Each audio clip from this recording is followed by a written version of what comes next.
கடலூர் மாவட்டம் ஆபத்தானபுரம் பகுதியில் உள்ள பச்சை வாழியம்மன் கோவிலை கையகப்படுத்த வந்த அறநிலையத்துறை அதிகாரிகளுடன் பொதுமக்கள் வாக்குவாதத்தில் ஈடுபட்ட நிலையில் கோவிலை 2 வாரங்கள் கையகப்படுத்த தடை விதிக்கப்பட்டுள்ளது.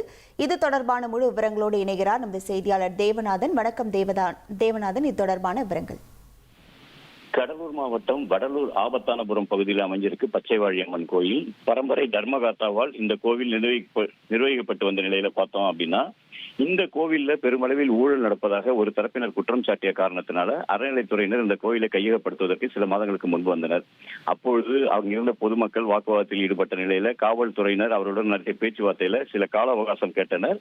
அந்த நிலையில அவர்கள் அந்த கோவிலை அறநிலைத்துறையினர் கைப்பற்றுவதற்கு தடை உத்தரவு வாங்கியிருந்தார்கள். அந்த வழக்கு தொடர்ந்து நீதிமன்றத்தில் நடைபெற்று வந்த நிலையில சில தினங்களுக்கு முன்பு நீதிமன்றம் அறநிலைத்துறை அதிகாரிகளுக்கு அதனை கையகப்படுத்துவதற்கு தடையில்லை என்று ஒரு உத்தரவு பிறப்பித்ததாக தெரிய வருகிறது. அதன் அடிப்படையில இன்று அறநிலைத்துறை அதிகாரிகள் இந்த கோயிலை கையகப்படுத்துவதற்காக அங்கு வந்தார்கள். பொதுமக்கள் அவர்களை கோவிலுக்குள் விடாமல் அமர்ந்து போராட்டத்தில் ஈடுபட்டனர். அப்பொழுது வாக்குவாதம் தள்ளுமுள்ளு ஏற்பட்டது. கோவிலின் கதவுகளை பொதுமக்கள் பூட்டி வச்சிருந்தாங்க.